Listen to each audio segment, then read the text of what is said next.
This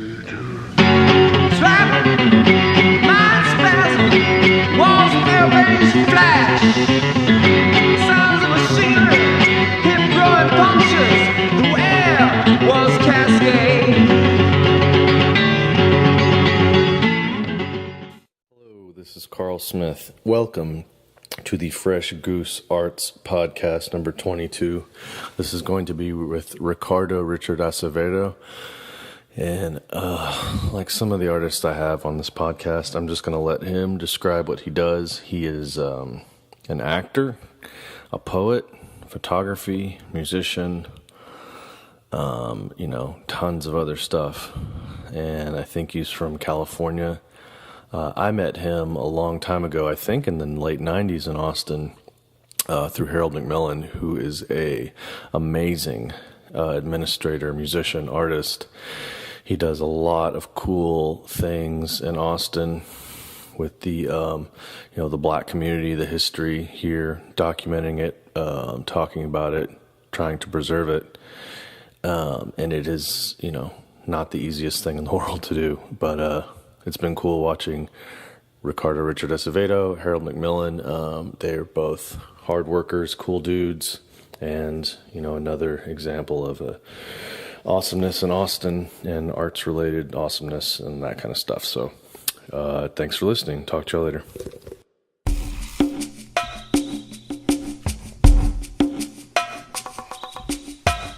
Medicated disorder.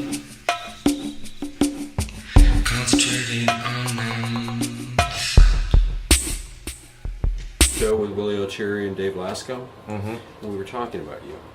Oh, really? Talking about how you were like at the forefront of the noise jazz scene before anybody else was even you and Matt. Matt Armistead? Yeah, 'cause he still works in the Alvon music thing. He works with plays drums for the band Orbis. What is it? Orbis. Orbis? I don't know.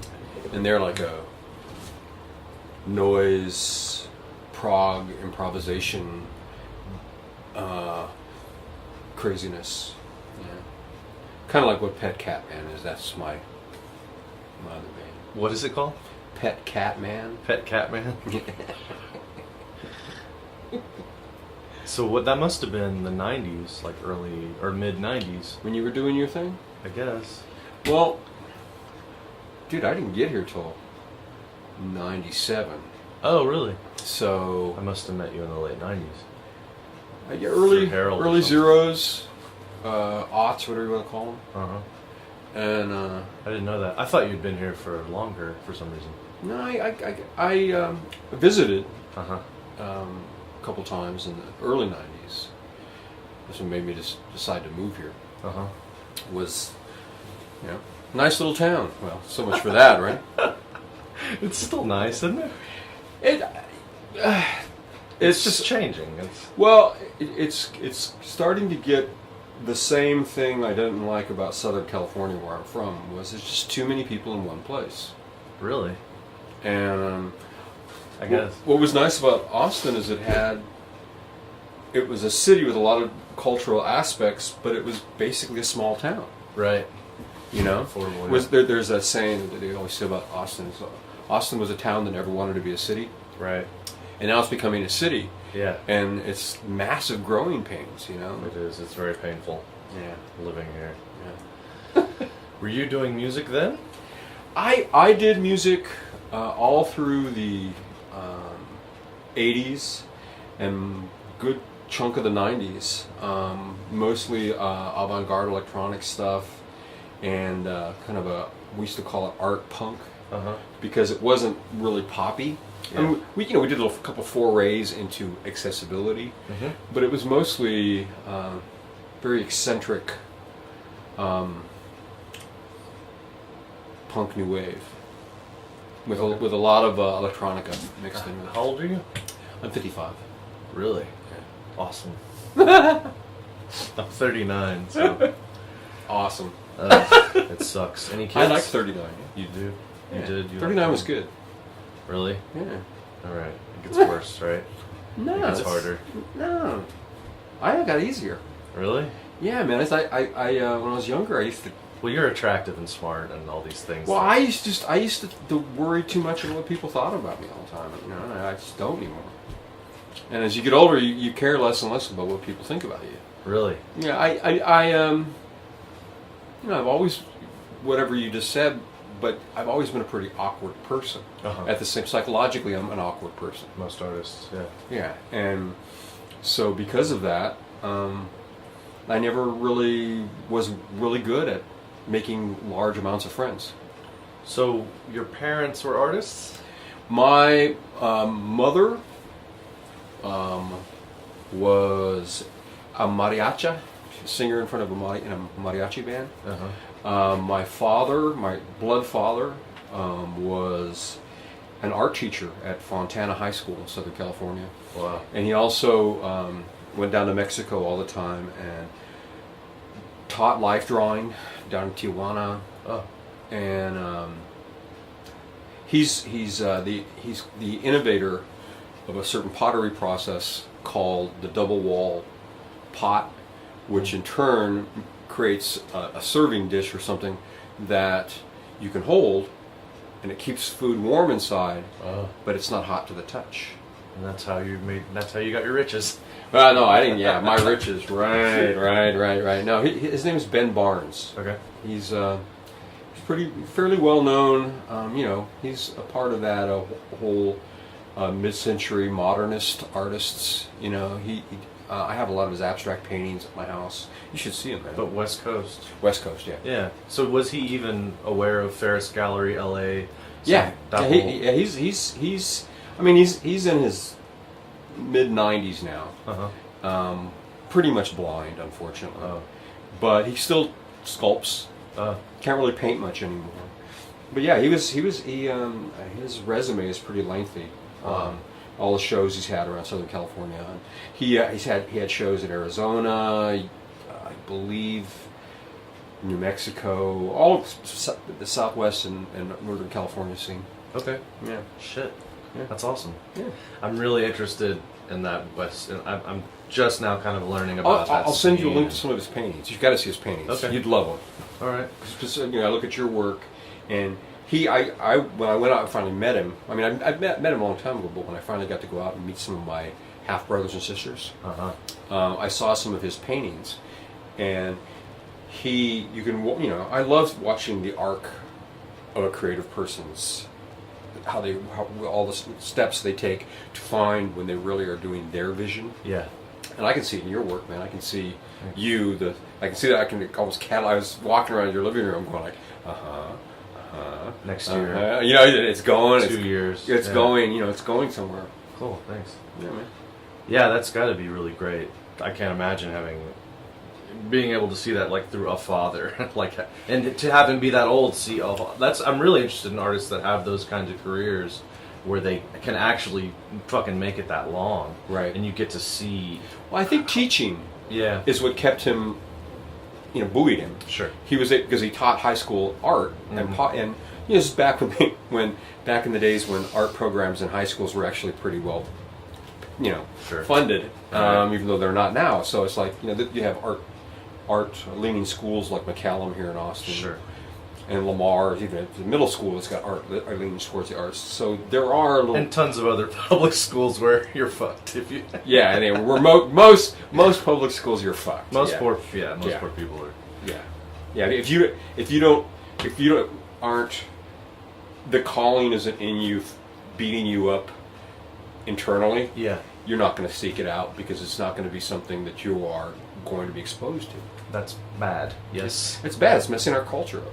It's destroying it, yeah. Yeah.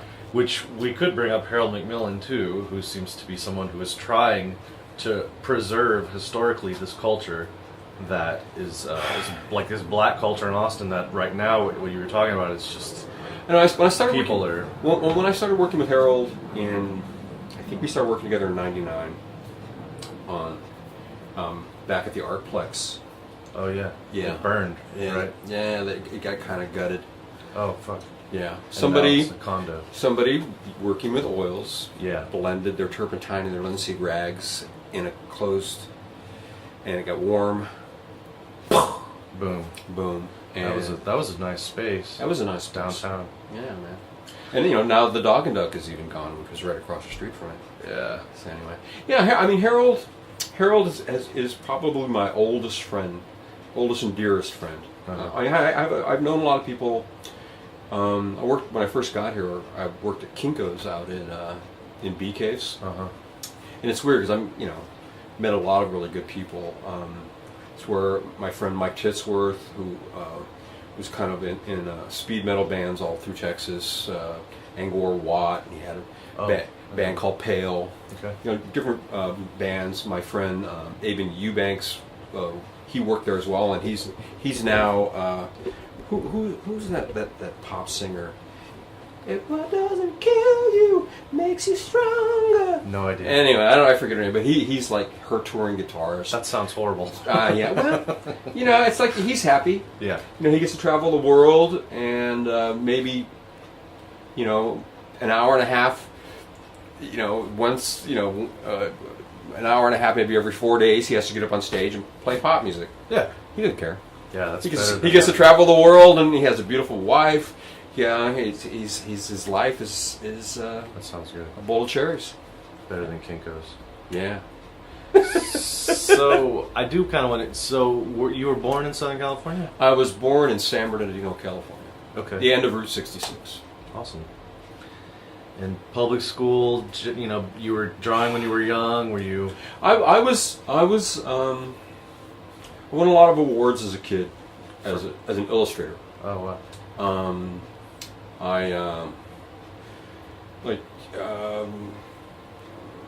There was this just seems so ridiculous. There was a national competition in the 60s, I think. Yeah, in the 60s. And it was to create a poster, an anti-drug poster. Then you laughed. You know me. And I'm just assuming the parentage, the beatnik, probably beatniks. Yeah. My parents were pre-hippies. Yeah. So they were more beatnik oriented, and the poster was for, like I said, it was an anti-drug poster, and I created this. I used the classic wanted poster thing, and I did this drawing of this wild-eyed guy holding 2 bags in his hand, and it said, "Wanted Joe Pusher for murder." Okay. And it won first in my city, first in my county, first in California, and it came in 3rd in the United States. Wow. And that's when I was like 9, I think. And so, I got some notoriety with that as a kid, but my home life was so messed up. Because, Really? my parents were alcoholics. Mm-hmm. They were violent. We were really poor. Because they drank everything, and my stepfather was, he had a problem with gambling. So you put together the drinking, the drugs, and the gambling, and so, there would be weeks where we'd eat beans. Right. That's what we would eat. That's all there was. Yeah. And, so I on some levels, I grew up a little malnourished. And, then my... just kept it up, and then I had a really good teacher in junior high in the visual arts. She was probably the first person to give me her name was Mrs. Anderson, and by the way, my name at that point in time, because I'd been adopted by this guy, was Anderson. I was known through the 60s and most of the 70s as Richard Anderson. Wow. Yeah. How cookie cutter American Let's change this. Yeah. But your mom, was she Mexican? She was Mexican. Yeah, okay. She was pure blood Yaqui. Okay. My stepfather was from Oklahoma. He got really psychologically fucked up in the Korean War. So he was an abuser, violent piece of crap. My real father, Ben Barnes, he was Scottish, of Scottish descent. Oh, wow. He was... And I actually have a connection through him to Texas. His father was a musician in a band, in a traveling, kind of like vaudeville troupe, which traveled all over Texas, the Midwest, called Bronx Comedians. And they were station. They were based in Texas. So, when it's kind of like I feel like, well, it's not like I'm going someplace that I don't have any bloodline in. Yeah, so yeah. when we came here, I felt, and when I let them know I was moving here, they immediately, this is before I actually met my stepbrothers and sisters, but I was communicating with them. They sent me all this information about Bronx comedians and all these pictures. I'm like, cool. That is cool. So, yeah. Awesome. Yeah. Did you go to college in California? I was, of course, I was very much a delinquent because that guy, George Anderson, he died in a bar fight when I was 14. So, and then, but this gets a little ridiculous. By the time I was 16, we found out my mother had cancer. So she was going through her own changes, and so by the time I was 16, I ran away, didn't live at home. I had a hard time. I took the GED to get out of school early. Right.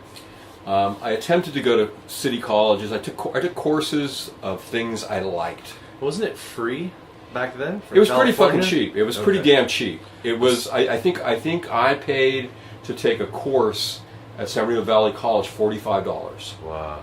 And it was like 2 semesters, $45, and then you had to buy, of course, the book. So you took the whole course, and if you stuck with it, you could get a BA for roughly $150. Wow. Yeah. So that was the late 70s. But so by the time I was 20, my stepfather was dead from the bar fight, and my mother was dead of cancer.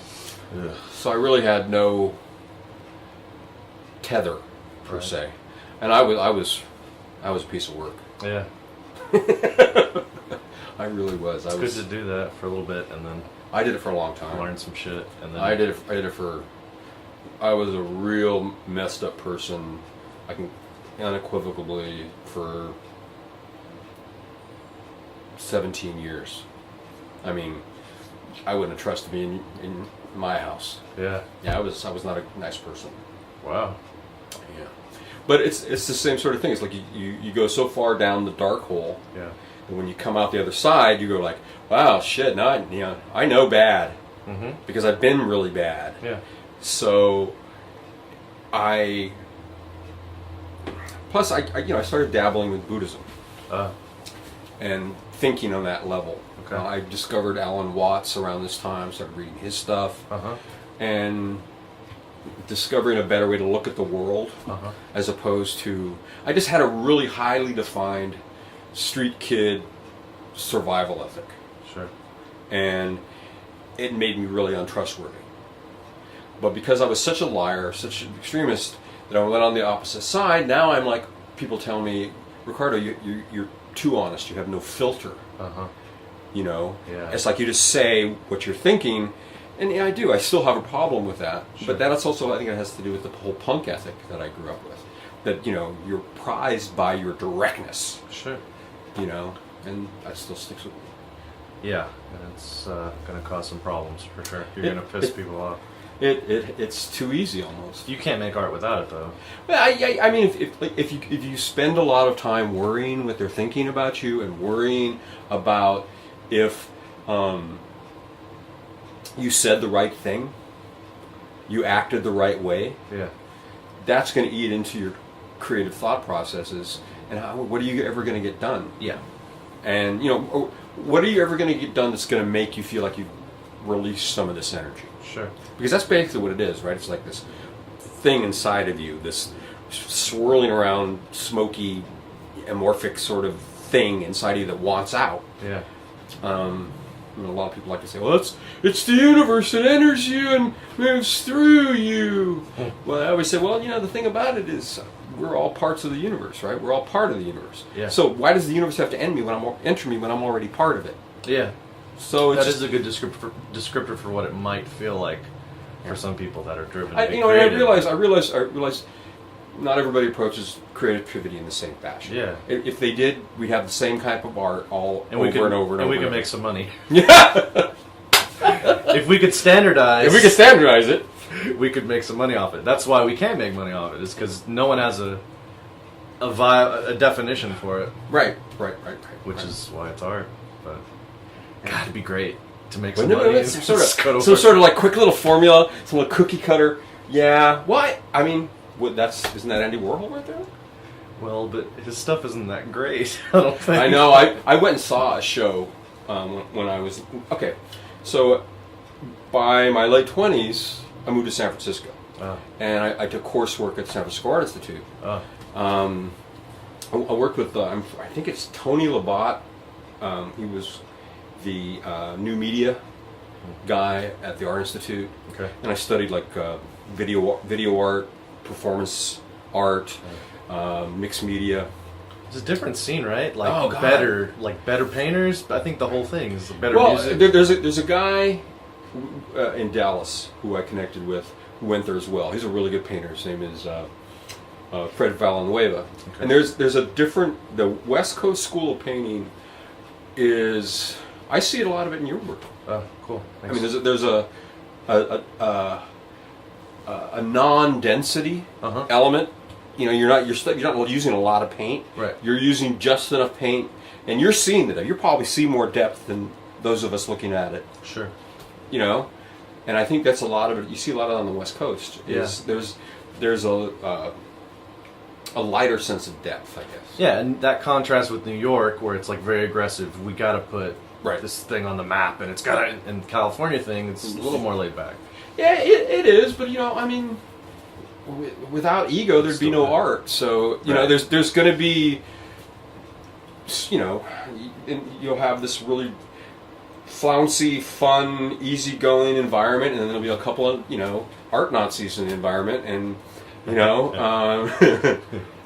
and that the playing off of the art Nazi and the art beatnik, and the sparks therein is what creates the evolution of things. Hitler was a good artist, He right? was. He could draw and paint. He was a good illustrator. He was a good illustrator. That's about it. Yeah. That's all I can say. And and he illustrated quite a few things. Could not take criticism very well. No, it turns out. no, yeah, I'd say that's safe to say. So back to SF college. Were you because you're like doing acting, poetry. Were you studying? Were you starting to branch out into that stuff there? Well, I mean, so in the early '80s is when I started getting into the punk and new wave scene. When my mom died, so I grew up in like an inner city environment through the '60s and early '70s, and then we moved out to the country into a mobile home. So I was a street rat in the '60s and early '70s, and then all of a sudden now I was trailer trash in my teens, right? Right. But not white though. That's great. Well, I mean, you're part, but you've got enough. But it's like you look at the stuff that's going on all over the country right now. It's like to say, okay, well, I'm Mexican and I understand, that's ridiculous. I mean, it's like the whole fact that certain people, no matter where they go, people immediately think something of Right, them. that's true. They have no control over but people's brains go there because we are so programmed in our culture to think this way about these types of people. Yeah. I'm fairly pale-skinned, so I've told some people, and I tell some people, I'm half Mexican. They go, really? Yeah. Oh, I thought you were Spanish. I thought you were that was Spanish blood in you. And I'm like, no, I don't have any Spanish blood in me whatsoever. It's basically Scottish and Yaqui Mexican. It's like right there. Anyway, but jumping around. So that's originally why I moved to San Francisco, was to continue doing music. I was working with a guitarist named Brett Coker, and we moved up there and we played around clubs in San Francisco. But so I was writing lyrics, and so it just seemed like a natural progression. Well, I'm gonna start taking my writing more seriously, because I was never the kind of lyricist where I'm going like, and I want her. I was never that kind of guy. I was always the guy going, hammered craft and nocturne prose, right through passions and temperate compose. I was, writing weird, jangy sort of beatnik style lyrics. You know, they were semi-political and arty and stuff like that. So it just seemed like a natural that when I got up into San Francisco, I started taking my writing seriously. And I used to go to a lot of the readings and performance environments. There was a place called Club Commotion in the Mission District, and I used to hang out with the people over at let me see, what was that? Zeitgeist Press, Bruce Isaacson and Julia Vinograd and those people, and probably the funnest thing was I got to read with Kathy Acker one time, and she's like a kind of a nihilist, one of the better nihilist poets in the country, kind of like along the ilk of Lydia Lunch and people like that. And that was in the late '80s. So that that was when I started really dabbling, because I was taking the coursework at San Francisco State, making video art, and I was exposed to more bands like Negative Land, and of course in San Francisco, The Residents, and a lot of jazz, a whole lot of jazz. Great jazz scene. Yeah, and it made me stop thinking about music as a popular culture element. Even though the whole time I was working in popular culture, I'm making hand quotes, by the way, popular culture music during the 80s, I never really quite got pop. Right. It just didn't stick on me, you know. I was always working too arty, making everything too artsy for the general population. Sure. And still are, maybe a little bit. Yeah. Yeah. Yeah. So how are you making? How does that? What? You know how that feels. Yeah. And I'm tired of it. That's why we were talking about. I played music for a long time, and I couldn't make any money at all. And I started painting. Doesn't music call you anymore? No, Not at all. No. Not even just for fun? no. That's No. interesting. I just dropped it. I'm not good at doing a lot of things at once. Okay. So I just gave up, and now I'm doing something else. But the paintings are selling, so, and not a bunch, but Still, But fuck. you're finding your way. So were you working at that time? How were you making money in San Francisco? Okay. Because you're in school. What I did to support myself through the 80s was I got into the nursery trade, Okay. landscape nursery. Was working with plants, and worked from working like nurseries, like your retail nurseries, and then I evolved from working there into wholesale nurseries where we were doing lot planning and growing trees, and working everything from culture work, grafting this plant to that plant because that has a better root structure and stuff like that. Everything from like that, and that's how I made my living. That's how I supported myself.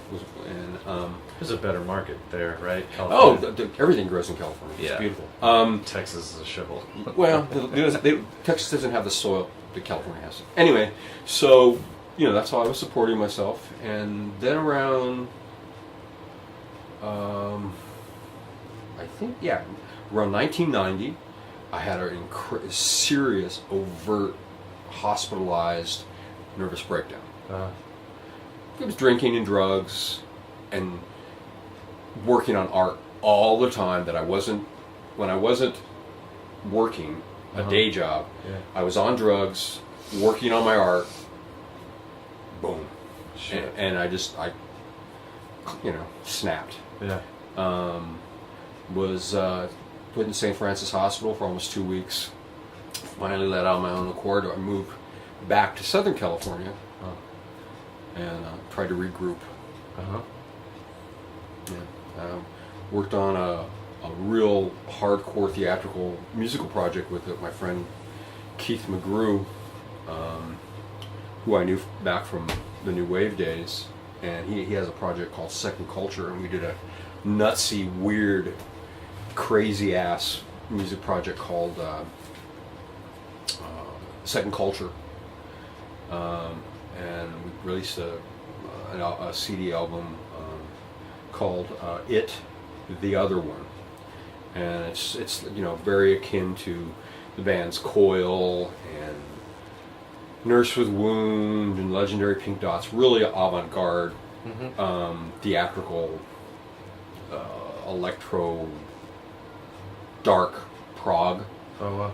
And we did that, and that's when I met Susan, who I married. Okay. I knew her from the new wave and punk scene as well, but we totally lost track with each other. And then in '91, when I was working in a nursery in California, because I still had that trade under my belt, Southern California, she walked into the nursery one day. She hunted me down. Oh yeah.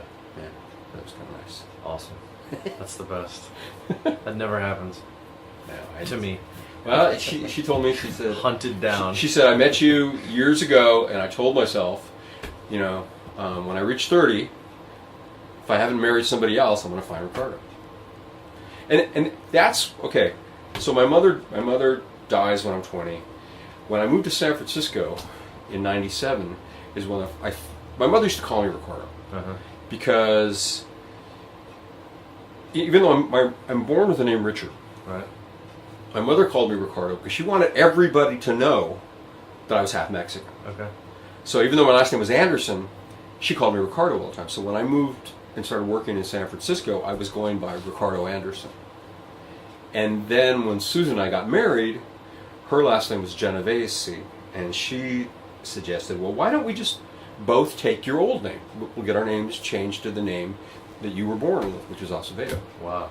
And so that's how I came to be known as Ricardo Acevedo. That's because my name is actually Richard Acevedo. Okay. And what is your name now? Well, I know on Facebook I have all three of those names, and it's because I don't want to hide from the fact that I was born Richard. Right. But everybody knows me as Ricardo, and I prefer Ricardo, so I'm just like going to put all three names up there. It's like, okay. Whatever floats your boat. All right. Just still call me Dick. It's so easy to call me Dick. And there's sometimes some viable reasons why you might want to call me Dick. Dick. It's a great name.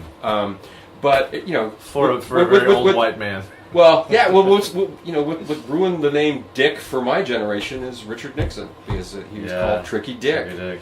And so the connotation. God, what a dick. Yeah. God, what a dick. Yeah. So it was like not Dick Cavett, but yeah, because there was violent cultural elements in the late '60s and early '70s where Dick was still a viable name, like you said, Dick Cavett. He was like one of the greatest interviewers of the last 50 years. Entertainer. His interviews with John Lennon are legendary. Yeah, it's a great show. Yeah. So how'd you get to Austin? Well, after Susan and I got married, did you guys have kids ever? Yeah, we do. You have kids? Yeah. Oh, awesome. I got a vasectomy a long time ago, but I'm stoked you have kids. But man, they're scary. They are scary. Yeah, they are. Was that before Austin or when you got here? No. Well, there's a kind of a leap going along there. Yeah. We owned a coffee house. We bought and owned a coffee house for a year and a half in Southern California in the city of Redlands. Okay. And then the Rodney King riots happened. The economy was going down the shitter, and because of the riots, nobody was coming into our coffee house. People were just staying off the streets, and we had a good core of a lot of college and high school students who came into our coffee house all the time, but we were losing money. We were hemorrhaging money, and so we just picked up everything and moved to Arizona. Moved to Flagstaff. And we lived in Flagstaff for 5 years, and I worked up there with the Copino Center for the Arts, and I was a late night DJ. And it was like one of those little towns, man. It's like you do whatever there is. Yeah. And but the good art scene is... Yeah. I mean, I got to know a lot of great Native American artists. My buddy David DeMontway, I still keep contact with him. I got to work with Linda Stedman, who organizes the Trappings of the American West show. Okay. Big cowboy art show. Awesome. But it's everything from paintings to sculptures to leather work to clothing design. You don't really, plus people don't want to talk about this on a casual, but Brokeback Mountain was nothing new to me. I mean, if you know cowboy culture, there's a lot of gay cowboys. Oh yeah. Absolutely. So there's always been, There's always been. And but it's definitely been on the under. You don't want to. Right, exactly. So that sucks really bad. That sucks really bad. Well, it's the insecurity. It's the insecurity of the male ego. Yeah. It's like I can't be honest about who I love. Right. I mean that's happened. That happens everywhere. It happens everywhere, and it happens in so many different levels. And luckily, we're finally moving into a cultural. Jake Gyllenhaal. Yeah, we're finally going into a cultural period where Heath Ledger. Yeah. God, that's a poor badass. Joker. It's a badass movie. It is a great movie. So was the coffee? That's weird that you just opened a coffee. Sorry, I'm going back a little, but the coffee shop. You just decided to open one. You wanted to have a place to do. Well, events, a lot of my best experiences in San Francisco were at coffee houses. Yes. And Susan had been living in Los Angeles, and she was frequented coffee houses, and that was a real coffee house period. There was a lot going on in coffee houses in the early '90s, and it was called the Fleur de Lis. And we had an art gallery called the Metamorphosis, and which was adjacent to the. And we had a lot of fun. There was a lot of good experiences there, but we lost our ass financially. Sure. And that's so we just moved. Yeah. All right. And then in like I said, 96, 90, and actually it was 98 when we got here, early 98. But in the meantime, we kept traveling to Austin. We first time we came to Austin was 92. Okay. And we were here for 2 weeks, went to shows at Liberty Lunch, went to different poetry readings, and kept checking out bands and just the whole scene. And Susan had come here before. Susan had she had a couple boyfriends who had lived here in Austin. Mm-hmm. And so she knew her way around the city. And every time we came here, it was like, this is a nice little town. This is a nice town. We should put this on our list. Mm-hmm. Yeah. And so after Arizona, the problem with Arizona was there's just not enough work. Yeah. And so it was hard for us because both of our kids were born in Arizona. Oh. And there just wasn't, we were scraping by. Yeah. I was still trying to do my arts, and I was taking whatever job I could get. Susan was working at a bookstore, and she has family here. She has a sister who lives here. All right. And it was just like she moved here first, and then I followed after. We had a period of separation, and so then we moved here and been here since. This is actually the longest place I've lived, other than the place where I was born. Yeah. Because so what is it, like 17 years now? Been here. Yeah. I don't know if I'm going to make it past 20 though. Yeah, it's getting rough here. It's getting bad. It's getting less fun. It's getting less fun? Yeah. What do you mean? Well, and I know it's because as you get older, the creative group that you were in was the connected group, and as you get older, fewer and fewer of those people keep doing the arts or move on to other things, and so you can no longer go out in public and run into a bunch of people and talk about the latest project you're working on. Yeah. You see it still happening with all sorts of people other than you, younger people, people who moved here from elsewhere. Yeah. And I don't have as much connection with Austin as I used to. I used to feel very connected to Austin. And I just don't feel it like I used to. It has more to, I know most of it has to do with me. I'm not the same person I was 10 years ago. Yeah. Because I still had a problem with drinking, really bad problem with drinking all the way up till, 08. And I just finally, bell went off in my head and I just started cutting back. And now I drink occasionally. Oh. But, man, because I shot bands, that was my big thing. I worked in the printing trade here in town, and I shot bands down on Red River and 6th Street. But it needs to say, the clubs started closing, people were getting busted for drug use, up and down Red River. Yeah. And that scene just evaporated, and I kind of learned a lesson. Enough of that already. Plus, my kids were getting old enough to where you want to do I want them to see their dad drunk and high all the time? Maybe not. Nah, probably not. Yeah. You know. So yeah, like I said, my kids were born in Flagstaff, but they've lived here. When we got here, Violet was a little over 2 years old, and Domingo was barely a year old. Great names. Yeah. So, thank you. So they, they're Austinites. Yeah. They were born and raised here, and they weren't born, but they were definitely raised here, and as close to being born here as they could be.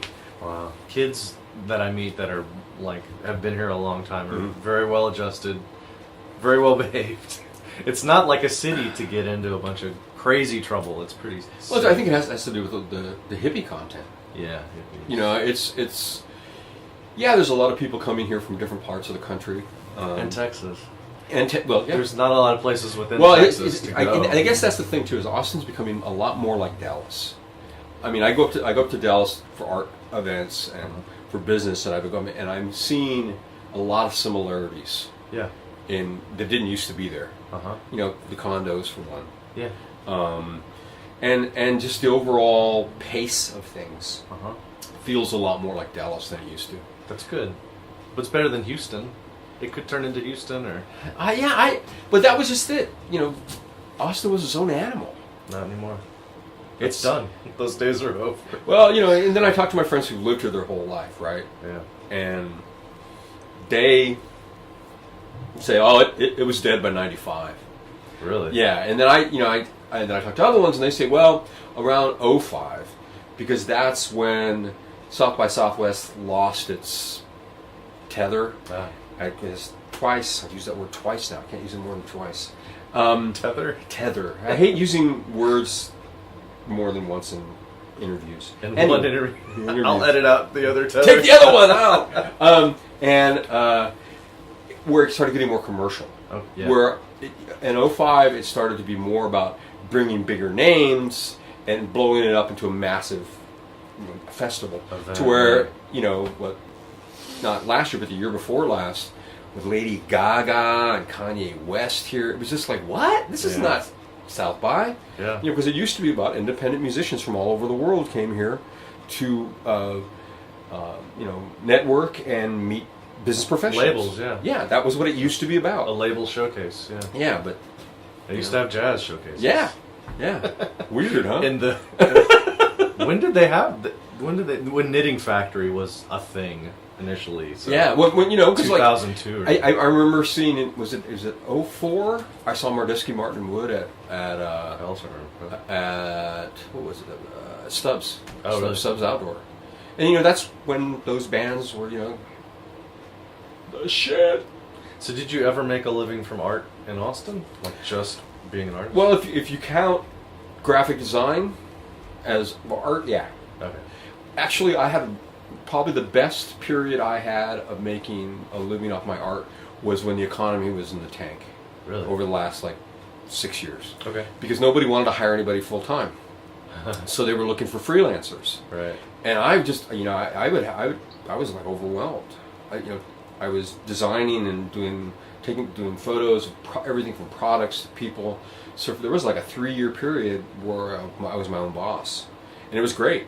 Yeah. So I guess I was making a living as an artist, if you want to comfortably say that graphic art is an art. Sure. Or if you want to say, because some people, well, it's just a profession.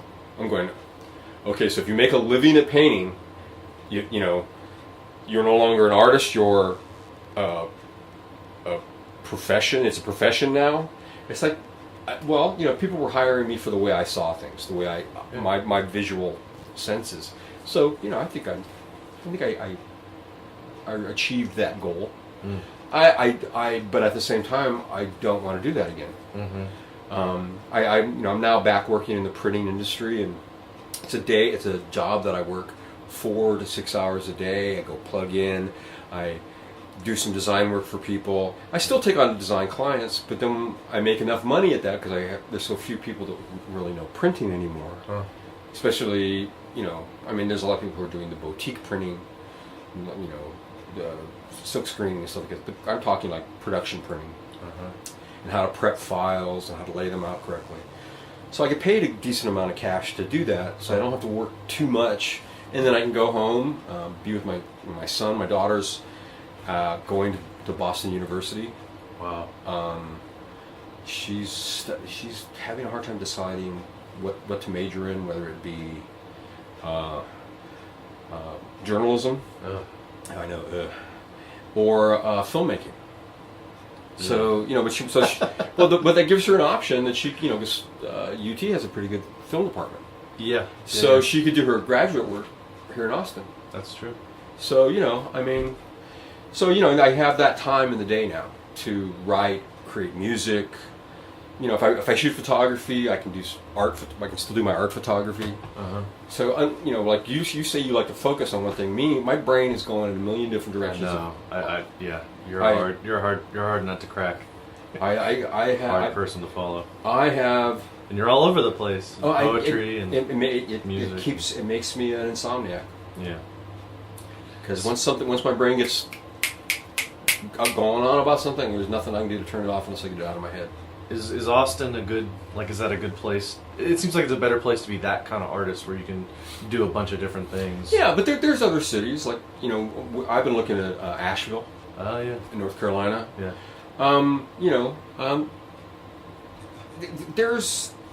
Yes, Austin is, I think, getting the new blood that's coming to Austin is bringing a lot of people who are more open mind to, for example, the noise music scene. Yeah. Is a lot bigger than it was. I mean, if you That's did true. what you were doing in '02 now, Yeah. you'd get noticed and people would come to your shows. It has changed drastically. But not so much for jazz stuff. I don't know. Harold has that jazz outside things, and there you go there, and there's like 50 people sitting in the crowd, and it's every have you seen Willie O'Teary and Dave Laskow stuff? Mm-hmm. Looping, noise, it's but with a jazz overtone, and that's one thing that has changed in Austin. There's a lot more acceptance about experimental music. It used to be the only people you could talk about experimental music. You'd bring up Graham Reynolds. Yeah. There was a few electronic people here in town, but there wasn't very much of that. It was primarily roots rock, maybe some new wave punk bands from who were still around or still influencing people. But now, man, there's that Museum of Human Achievement. Yeah. There's Church of the Friendly Ghost or whatever. Which used to be more.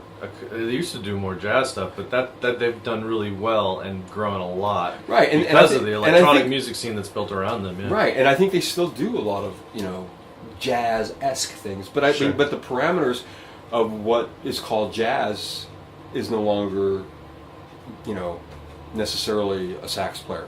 That's true. It's kind of gone out of the box considerably. And I even run a series over at the Badlands behind the Romany Gallery right there at 11th and Kamal, 12th and Kamal.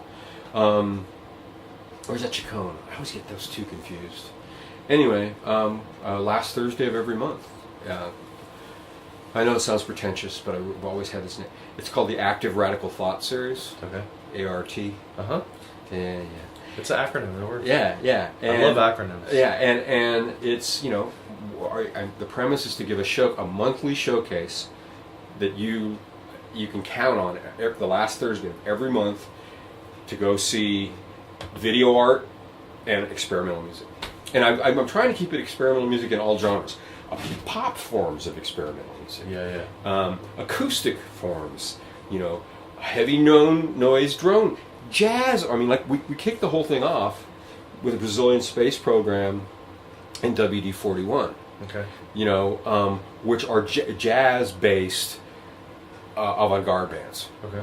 So we kicked it off with that, and then we've just been progressively different bands. And you're in all those bands? Huh? You're in all those bands? No, they're just all friends of mine. Okay.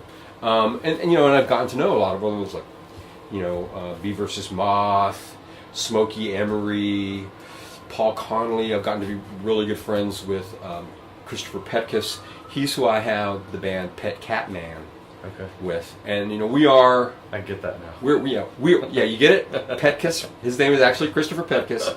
My musical handle is Lost Cat Magnet. Okay. And our drummer's name is Steve Mankenberg. So it became Pet Cat Man. Those guys have all been in the scene for They've been around really for a while. long time. And we just finally, really great musicians. Yeah, and I just finally made connections with those guys. It was like through working with Harold over at Kenny Durham's backyard via his Jazz Outside things, I got back into music. Because in about four years ago, when they first started doing it, I would go up and improvise poetry. Yeah.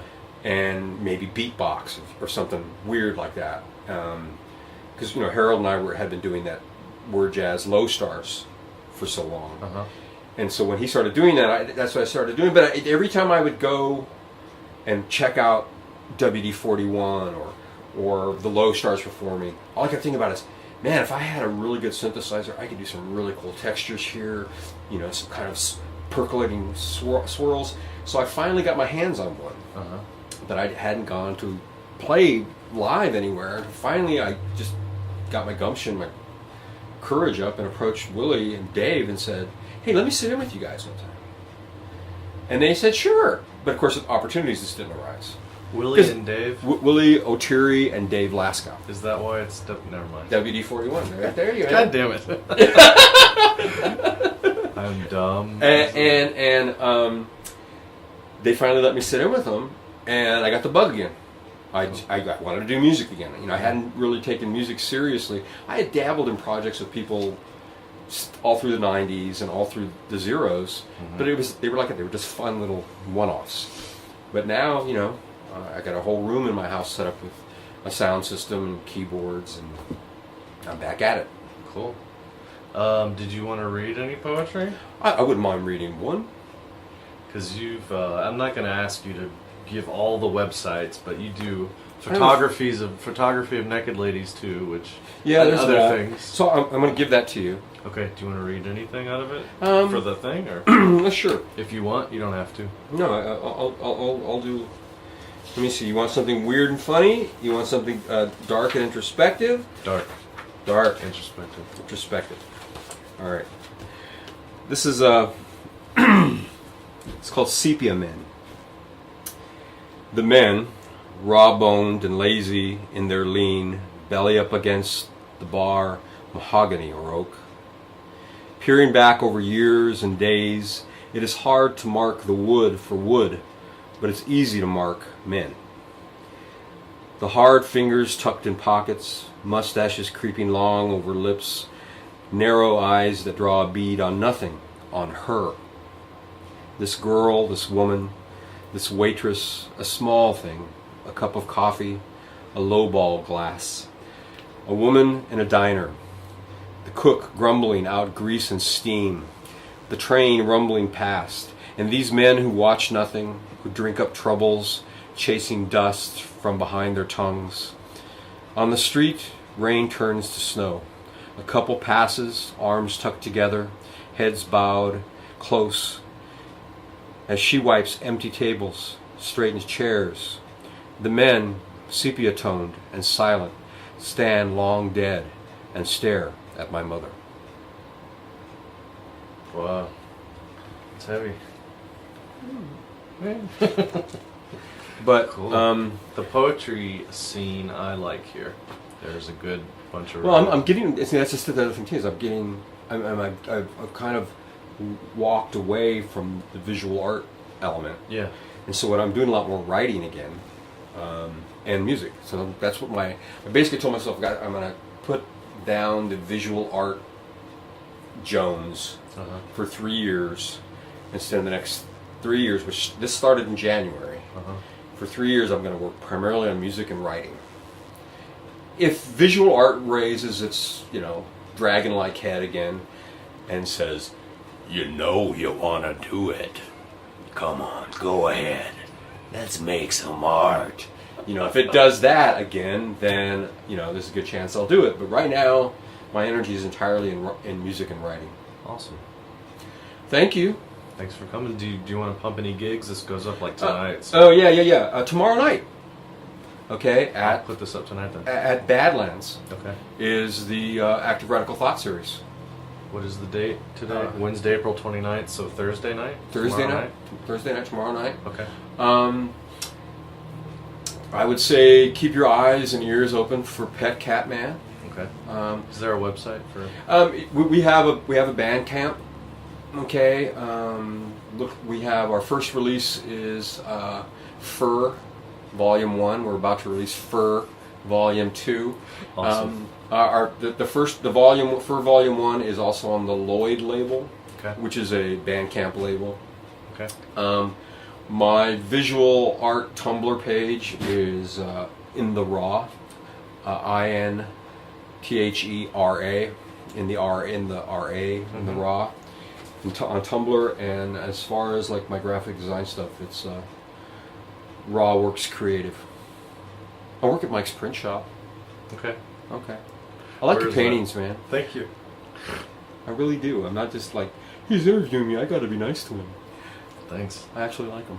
Money talks, bro. When they talk, buy one, motherfucker. I'm just kidding. But seriously, thank you. Is there anything else you want to say hi to your kids or your wife? No, I don't know. Well, Look up Ben Barnes. I say hello to all the people who gave me a hard time about being an asshole. You were right. I was and still can be an asshole. But I think I got how to be an asshole figured out right, how to do it correctly. Yeah. If that makes any sense. So thank you to everybody who got really mad at me and called me names and gave me a ration of shit about being an asshole, because you made me concentrate my energies on how to get it right. You're welcome. They just spoke through me. Yeah. You're welcome, Ricardo. You asshole. So that's the podcast. High five. Thank you so much. Yeah, man. Hemp canvas is back and is sure to become the standard it once was again. Stronger and easier to grow than cotton and less expensive than flax linen, hemp is poised to regain favor as a painting substrate fabric. Once you try it, you'll never go back. And don't break federal laws, people, even if it's legal in your state. Canvasland.net makes 100% hemp canvas. They are located in South Austin, 78704. I've been painting on them. I use the 11-ounce primed, but these are finest made artist canvases. Made in Texas, made in Austin, handmade with pride, and I want you to check them out, canvasland.net. These are high-quality canvases, and they're not cheap. They're not super cheap, but they're worth it. I can attest to that fact. I've been using them. I love them. They're awesome. Like I said, the 11 ounce is great. They hold really well. They stretch well, and they don't really sag over time. So Chuck Volter, he's an amazing businessman, amazing painter, dedicated to Texas, dedicated to helping art and artists. Take that sentence back. Anyway, canvasland.net. Check it out, y'all. Enjoy the podcast, Fresh Goose Austin Arts Podcast.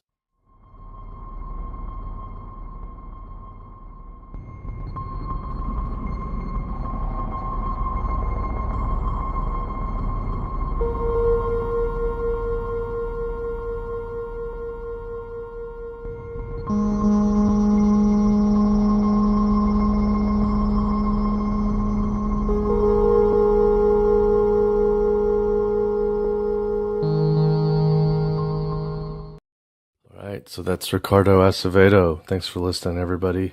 It's a good podcast. You got some poetry. I will put links to all of Ricardo's things underneath the YouTube thing that you're maybe looking at, listening to this. I want to thank canvasland.net. They are the sponsor for the Fresh Goose Arts Podcast, number 22, with Ricardo Acevedo. He's an awesome dude, photographer, musician. All those things that artists do well. So see you guys at the next podcast. Thanks for listening. Bye.